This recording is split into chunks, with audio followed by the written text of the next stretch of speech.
I'm going to take the liberty of saying over a Milsa de B'dichasa. But before I get to that,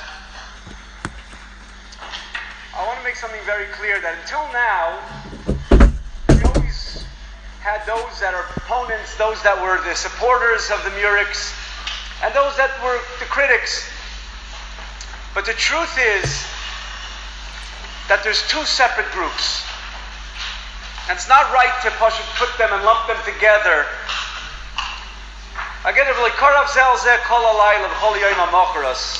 Very, very different approaches in the matter. Very different routes on how to get to where they want to get to.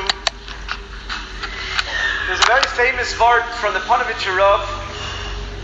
The Gemara in Gittin says, Navav, that Bavel is Sofin of Eretz Yisrael. The Gemara says, immediately, how do you know that Bavel is in the north? The Gemara brings down a pasuk in Yirmiyahu that says, Mitzofin tipasach hara, referring to Bavel.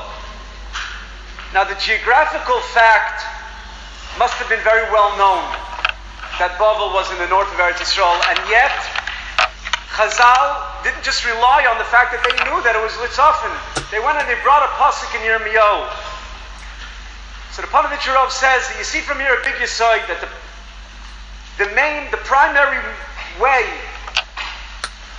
to ascertain the truth and the real truth is only through the Torah. What makes something a metzias is the Torah, and that's the way you have to go through the Torah. Now it is true that there's no doubt that much of the facts that they chose the murex is based on science. It's based on archaeological evidence, v'chulu, based on writings from the earlier Romans and the Greeks. But it's how they're being used, and it's the role that they're playing that makes the difference. You have B'nai Torah, mainly in Eretz Yisrael, and these B'nai Torah approach this sugya like any other sugya in Shas, with the Kovid Rosh, Halacha L'maisa, Gemara, Rishonim, Poiskim, and that's the way they approach the sugya. Avade, that sometimes they're going to be nichnas to many, many tchukim. Once there are a lot of influences that you do get, but their yisoid and their main approach is through the Torah. There's a different group, and that's the Mizrahi group, the Wayu, the Moderna, and they take a very opposite approach. And their approach is based on science, based on archaeological evidence, v'chulu, and that gives them they decided from that basically that what the chilazin is, and based on that they're willing to back up and to fit in different things in Torah and different rayas and different kashas based on their assumption, which is based on Goyshe, on science, on other rayas. And that brings you to going into many, many more duchukim and being willing to say things that you wouldn't have said. You wouldn't have thought of certain things. It wouldn't have, for sure, you would never have said certain things. But they'd be willing to say it.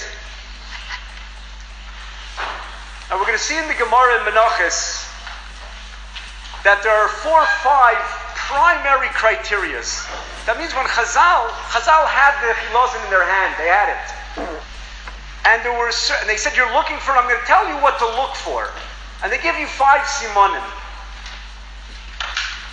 And what you have to understand is that this is a primary criteria. This is not a secondary, that the Gemara Grade refers to chilazin and says something about it, so that maybe you could be matchik, it's a different chilazin.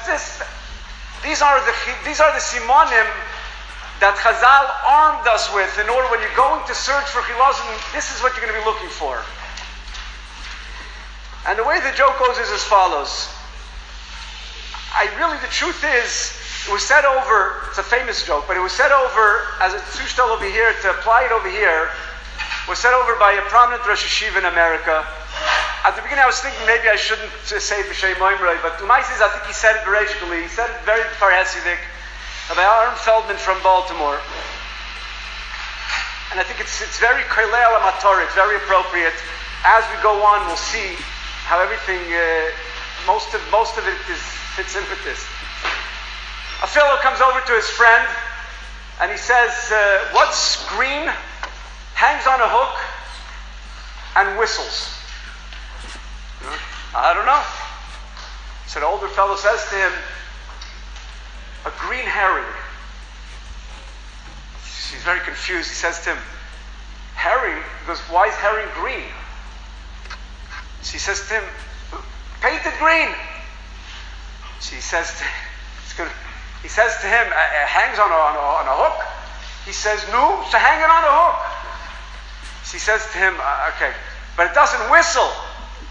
So he says, it's because you have one kasha, you're going to slug up the ganze joke because of one kasha. Everything else stems. As we'll see from the Gemara over here, many of the simonim that Chazal say are going to be very v'doichik. You're going to be painting things green and you're going to be hooking things on the wall and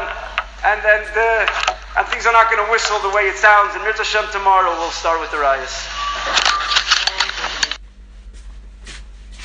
The Gemara in the Nochis brings down a list of simonim. I just want to add a few words here. I don't know. I have an article here. I put it up a couple of times, at least the cover page, from Rav Noach David Isakovich, which was printed in Koivitz Ginas Veradim. Now, when Mordechai Hershfeld said these drashot, which I find on internet, you can find them also by Dr. Google. I don't know when it was, but he brings here a very beautiful chart, a very beautiful article. The short version is 31 pages, and the long version is 65 pages. And he goes through 21, count them, 21 simanim of Techeles, and he goes through the main candidates for the murex, the Rav Herzog, which has quite a few of them, and the Radzin, which has maybe not 20 of them, 19, one Ulai, and one that he doesn't have, which is Gidim Atzamot, and he goes through them all. Now, in the next couple of drasha pinot here, I don't know if Rav Hershfeld is going to do this. He's going to talk about them, but I'm just saying it now, and perhaps I'll add a few comments on the coming ones. Good Shabbos, Shabbat Shalom, everybody, and Kol Tov, Selah, Kol Tov.